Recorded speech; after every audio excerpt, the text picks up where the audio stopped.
age, and that America must remain the #1 AI power in the world to keep our people free and safe. Well, West Virginia is answering that call, and we're optimistic for our future. So today, I'm pleased that so many wonderful members of the legislature are here. I want to thank all of you for the partnership, because without the hard work we did during the last session, which is rapidly becoming an incredibly productive session due to just a couple little laws that you guys passed, I'm glad you're here today, because the credit goes to you, it goes to the team, it goes to the counties, and of course it goes to the wonderful companies that we're working with. I also want to thank my team for all the hard work they did. These guys are working around the clock. But today, we announced our very first high-impact intelligence center. It is approved. Penzance Management is making a historic $4 billion investment, private sector investment, in the state of West Virginia. That's worth it. Good stuff. This is their Bedington campus in Berkeley County. It's officially earned the designation of what we put into that law, that high impact. I'm going to call them intelligence centers. Intelligence centers, because that's what this is all about, to share intelligence. And we should be supportive of that. This campus, it's going to sit on 548 acres in Falling Waters in Berkeley County. At full build out, it's going to total approximately 1.9 million square feet, and it's going to deliver at least 600 megawatts of critical IT capacity. Maybe a little more? We're working on a little more too, right? And this is incredible.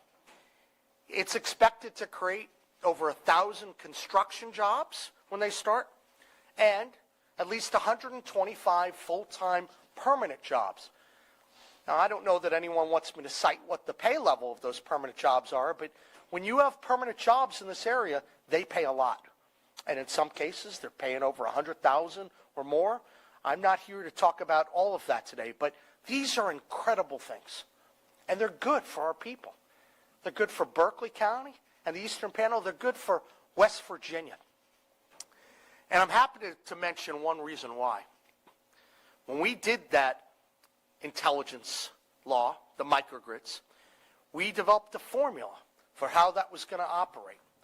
And what it did is it actually ensured that significant amounts go back to help the schools. Significant amounts go to lower our state's income tax. By our rough calculation, it's about $47 million every time you have a gigawatt of energy. So you could see what 600 megawatts would look like. But it also has 40% that goes back to the counties. And significant amounts will be going back to all counties in West Virginia and to Berkeley County. So this is incredible. This is going to be a difference maker for Berkeley County. It's going to be a difference maker for the state as a whole. I want to also mention that no state funding went into this project. Just a lot of sweat equity, a lot of work. We're working on those fundamentals. They work. If you focus on the fundamentals, the site selection and remediation, the water, the sewer, the ability to access strong energy purchase agreements, broadband, and investing in our people, wow, there's nothing that can stop us. And that's been our focus. And we're excited about what's happening. The Power Generation and Consumption Act helped make this investment possible. And it helped make West Virginia the most attractive place in the country to build an intelligence center. I want to thank the energy partners who helped put this together. We've been working closely with those folks, and not only on this project, but on other projects around the state. This is just the beginning.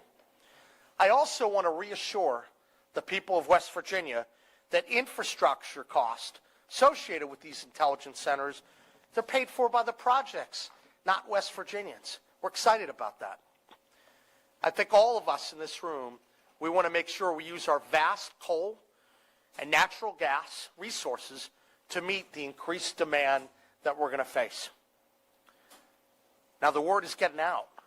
If you're looking for a state to partner with, one that's going to help facilitate timely, durable business decisions, we're going to move at the speed to get power faster than anyone, and we're working to ensure that the investment decisions are successful. If you want a partner like that, you get to come to West Virginia.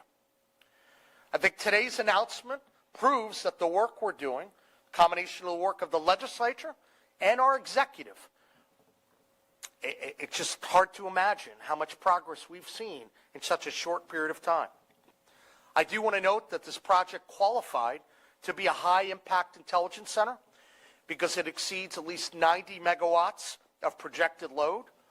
They've submitted detailed engineering and environmental plans, and they're working on water and mitigation strategies, and there's a long-term commitment to responsible development. When I see these intelligence centers, I know that we all share the goal that we're going to have plans to limit the noise. We're going to do it the right way from a water perspective. We're going to make sure that we're sensitive about the setbacks and the trees, right? We all want to do that. We have an opportunity here in West Virginia to be a big part of that golden age.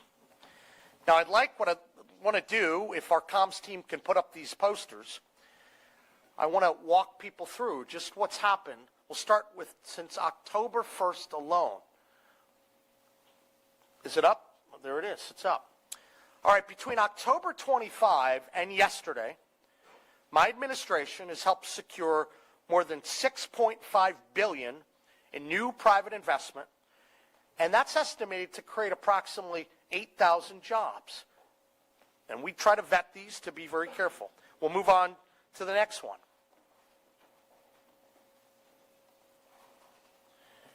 We also have been working closely with the Trump administration.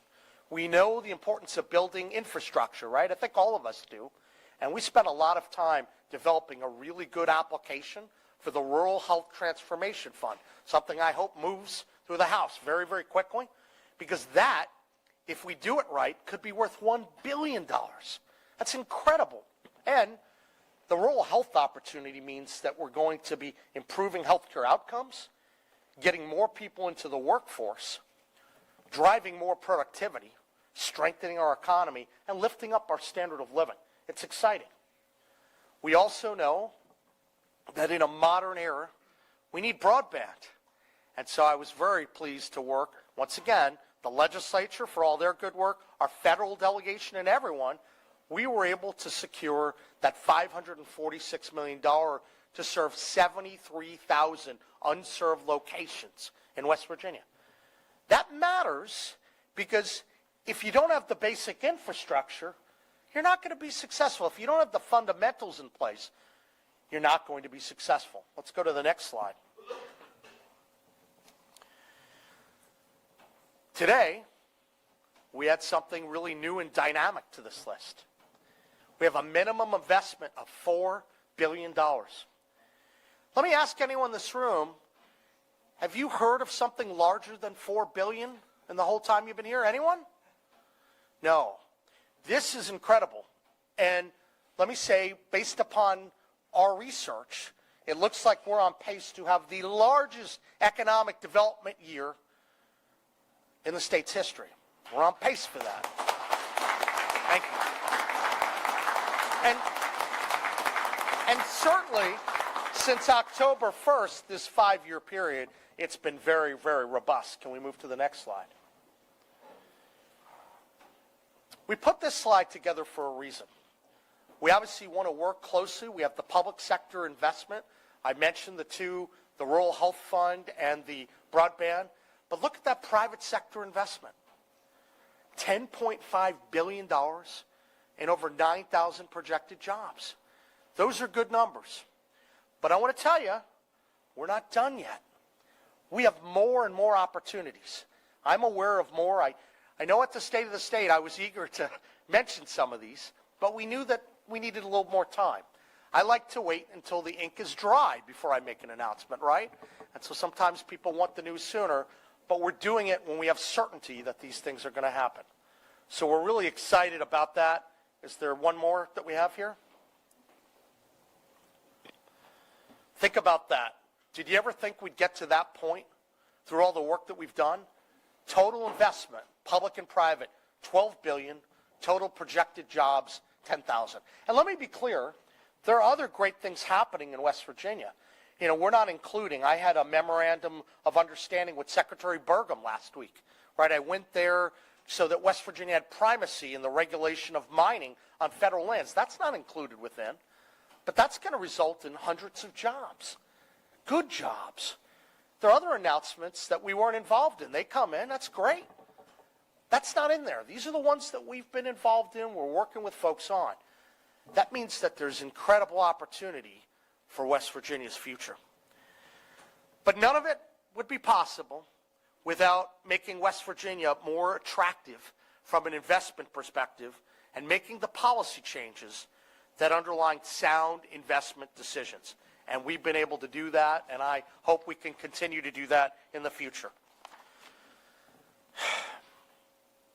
Over $12 billion. I call that a good start. We have a lot more work to do, but this represents the beginning of what we did last year. The work that we all put in, and we all fought over, and we came to a good result. We came together. There are too many legislators here today to mention everyone, but I am so happy. You deserve so much credit for everything that we were able to do. And we worked, and sometimes there's a push and pull. But I promise you there's a vision behind this, and if we all work together, we're going to make sure West Virginia truly has its comeback story. So I think we are onto something here, and we have a lot more coming in the next 30 to 60 days, big projects for West Virginia. So let's keep working together, and let's make sure we create the best possible pro-business environment. Now, I want to say a special thank you to our partners at Penzance, who made these investments possible. There we are.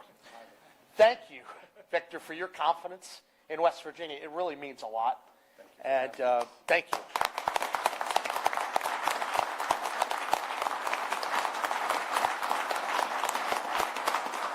These guys have a lot of great experience in this area, and I'm hopeful this might just be the first of many announcements, and we're really thrilled to partner with Penzance.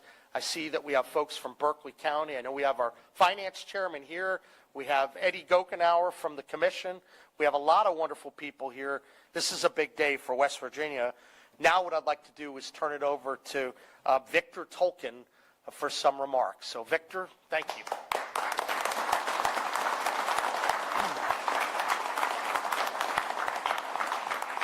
Thank you, everybody, for coming, and thank you, Governor, and thank you to everybody in West Virginia for creating an environment where what we're trying to do is possible. We're very excited about this opportunity. You guys collectively have created an environment that allows us to do what we want to do. We've been in this business for some time, and as I'm sure you guys know, demand far outstrips supply today. But supply is getting harder and harder to provide, for all sorts of reasons. Legislative issues, power generation problems, power transmission problems. And we've spent, actually my wife and I founded this company 29 and a half years ago, which I think means I'm old, but we've always founded it and done everything we can going forward based on partnership and community. And as we watch data center, intelligence center evolve across... Intelligence Center for everyone. Sorry. That's the new name. I speak two languages, data center and intelligence center. It's becoming more and more acrimonious. It's actually pushing people apart. And what we see here in West Virginia is everybody working together as one, from power to legislature to the county to everybody. And that's remarkable. We don't see that a lot. So we're thrilled to be here. The governor and his team, as I said, have created, along with you guys, an extraordinarily pro-business environment specifically related to intelligence centers. I would be remiss to not call out my team. However, almost everybody you see up here has been working incredibly hard on a project that is all very important to us. Lauren Kowal has been driving this process. She's been extraordinary. Everybody else up here, I'm not going to name you all. You can complain later. But I just wanted to say thank you for this opportunity, and thank you to the governor This bill that you started with has been a huge benefit, and I look forward to this project, and I look forward to hopefully more as we work together as a community to try and accomplish the great things that intelligence centers bring to municipalities. Thank you very much. Thank you. Great.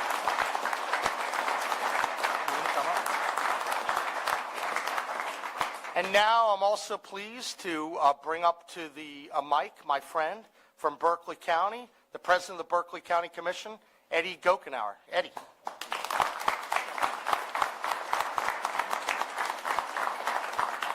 Governor Morrisey, on behalf of the Berkeley County Commission, I want to thank you for your invitation to us today to be part of this great celebration. We're very, very excited about this opportunity for the people of Berkeley County and the people of the state of West Virginia. This is really a fantastic opportunity that we've never had before. So there are some unanswered questions, but I feel very confident after meeting with your team over the last day, Monday actually, that they're going to be a great partner with us, and I look forward to working with every one of them.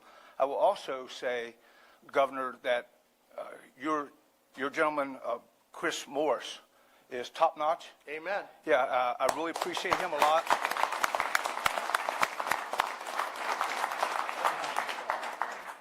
Where is he? I don't know where He's doing a great job. Yeah, if we can find him, like, where's Elmo? But, you know, when you come to Berkeley County, you go to get a team and you go get a partner. Yeah. And our economic development director, Jennifer Smith, is here today. She brought folks together as well and everybody that needed to be at the table was at the table, and we've had great conversation, very open conversation, and those are just so positive. So those are the things that we do. We make things happen, and I love partnerships, and I think we're going to have a great one right here. So thank you, and thank you for everything. Excellent. Thank you. Absolutely.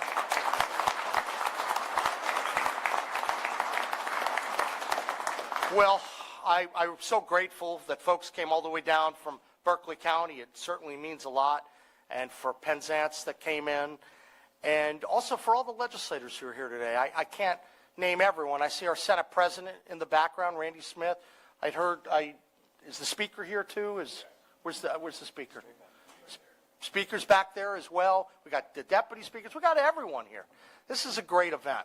But it's just the beginning. And we have a lot more work to do. This was an example. I actually have said this. When we worked together, we did a lot of work in the House and the Senate. When we work together, we accomplish something pretty incredible. We do better than when we come together instead of when we're fighting. And I would say the same for the rest of the matters for this legislative session. Look at what this did. And it's just the beginning. This will end up being one of the most impactful economic development laws of our lifetime.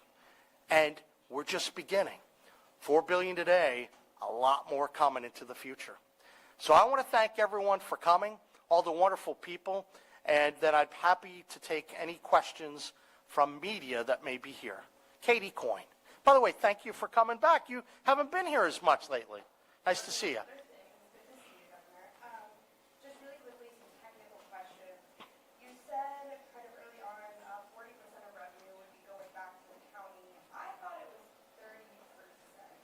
It's 30 to the originating county, then it's 10% spread out to the rest. Yeah. And then, is this going to be, do we know, a major or minor polluter at this point?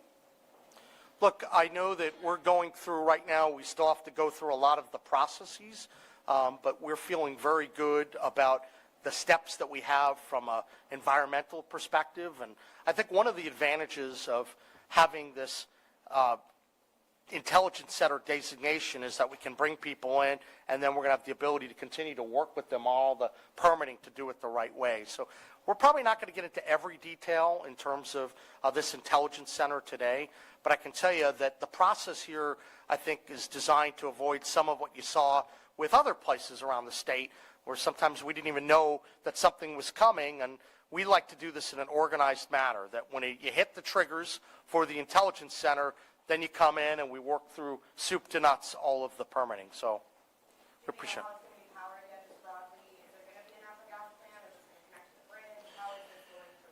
I believe this one is going to be connected to the grid, but there are other opportunities we won't talk about, but I think this is likely to be a grid-connected project. Brad. Governor, or whoever is appropriate, I'm trying to back up a little bit and figure out how this works. Is Penzance a property developer, and then are there agreements for who would use the capacity, or does someone else actually develop the capacity within? So I will, rather than me explain what Penzance does, maybe I can have you, if you want to. Effectively, we build to suit for hyperscalers. That's what we do. So we find land, we entitle land, we work with the municipalities, excuse me, to get what we need, which is powered land, appropriately produced, and then we partner with the hyperscalers who will effectively be our tenants. That's the simple answer to the question. Are you prepared to say at this point if there's a buyer of the capacity? I can't. No, he's not. Yeah, no, I can't. I mean, you mentioned a community. I want to add to that, there are times when we have actually signed leases and those people are in buildings and I still can't. Okay, fair enough. If you think about who uses data centers. Is there already property acquired? Yes. I'm not sure I understood your question. Do we have the property? Yeah. All right, thank you. I just like to help people along the way. We've got a wonderful press corps. By the way, the First Lady is here. Denise, nice to see you.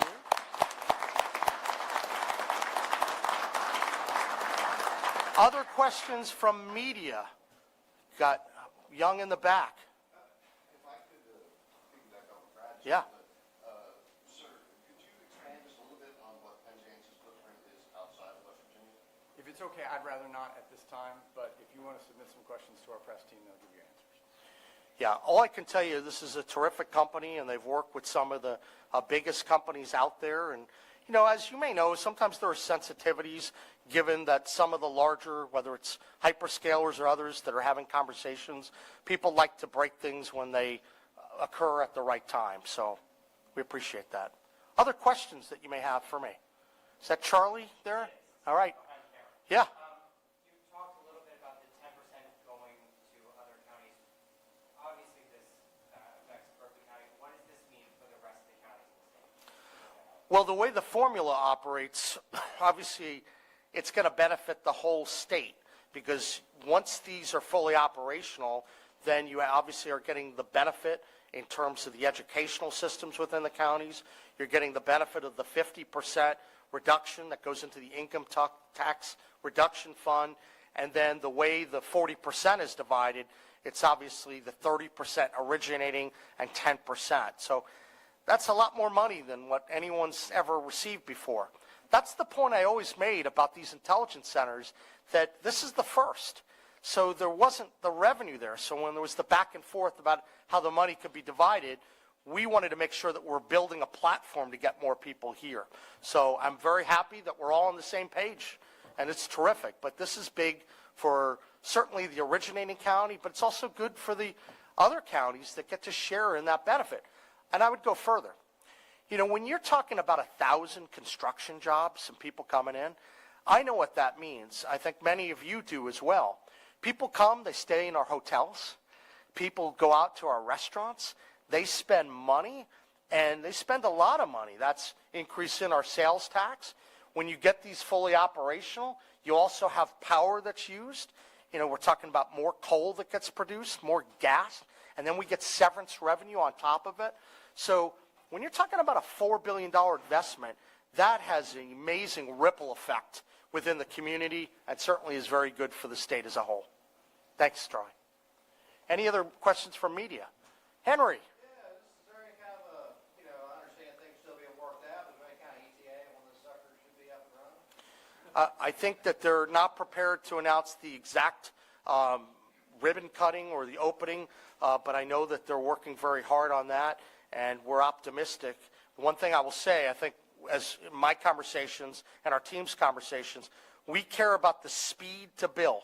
That's everything right now. And our economic development team, you know, working very hard for speed to build. That's everything. So I think there's still some details that will get resolved. Obviously, whenever you have these power purchase agreements, you have to lock them in. But as we have more information, we'd be happy to share them with you. Katie? You kind of touched on this when you answered previous questions, Yeah. but you said you want to do things differently this time. You've seen how other projects have kind of been going in the state, where we've seen community members be coming to the Capitol, they're rallying, they are really concerned about what is happening Yeah. and what could alter their communities. Can you tell me a little bit about what this Absolutely. project different and how those community members, maybe this is for the county commission as well, how those community members are being involved in this process maybe differently than other places? Well, one thing I can say is I'm very happy that the Berkeley County Commission, that these guys are here, and that makes a big difference. Look, a lot of people, when our intelligence center law was created, start to wonder how it would work. And just because the state may have the power to do something, you can demonstrate that you care a lot about the communities by how you work with them. That means meeting with the people in the communities, spending time with the local commission, addressing the needs that may come up, being very sensitive to questions related to water, to setbacks, to trees. I can't tell you how many intelligence center companies that I've talked to where I talk about the importance of water and setbacks and noise. And I think a lot of it is them meeting with the communities and getting to know them so that they're not scared of this. But sometimes that's why I like this intelligence center law, because then it gets to come in here first, and then we get to work and explain what it means very positively instead of have people just run around maybe that may not have all the information at their disposal. So I know that Commissioner President Gokenauer, you wanted to say a few other words, right? I did. Just Yeah. real quick, Governor. I'd be remiss if I did not thank you, number one, for your leadership with this bill that went through the legislature, but also our delegates and senators in particular, Haidt, Mr. Hornby, and Chuck Hurst. Those three delegates worked very hard. Our Senator Barrett and Senator Jeffries, thank you very much for your work, and that you are the ones that helped us get us across the line. And I appreciate it. I just want to Thank you. And I applaud that. Everyone has done great work. So, Tom Willis, Berkeley County, has also done some outstanding work. I want people to know that he really helped a lot on the Senate side when there were some problems. So I think there was a great team of people. I don't know where Senator Helton is, but we had a group, Jeffries. There are a lot of great people in the House and Senate. I know you had Fehrenbacher, you had Clay Riley. You had a lot of people do really good things. I appreciate it. I'm the kind of person I like to say, if we work together on this, we may not agree 100% of the time, but when we agree, let's work together and make big things happen. We're going to disagree on some things, but let's do it the right way. All right. I'll take one more question from the media. Brad, you got it. Or whoever, where does the estimate of 125 ongoing jobs come from? Is that a general average? It looks like there's still more to come on the development details, so I'm wondering how that equates specifically to 125. I think just based upon the estimates that are had at this time, obviously there are certain things that you generally know about when you talk about the energy capacity and the footprint and what traditionally happens. Brad, I would note too that that doesn't always factor in some of the ancillary jobs that may arise within the community. But based upon what I've learned, that there are estimates that are made. We think that they're good faith estimates, and we get to that amount, but whether it ends up being 124 or 132, there always could be some variance. But just the size of the facility and what it's intended to surface, that's what helps put those numbers together. So with that, I want to say thank you to everyone who came here today. This is big. So when you're talking economic development in the next few weeks, know that right now, West Virginia, that 5-month stretch has never happened before. Let's keep the momentum up and not fight over things that may bring it down, okay? I think there's a pathway for great things given what we're doing right now, and let's make sure that happens, okay? Thank you, and God bless.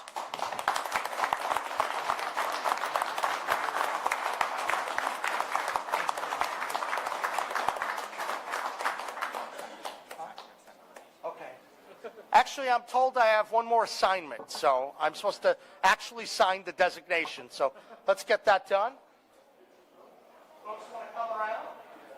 Any legislator?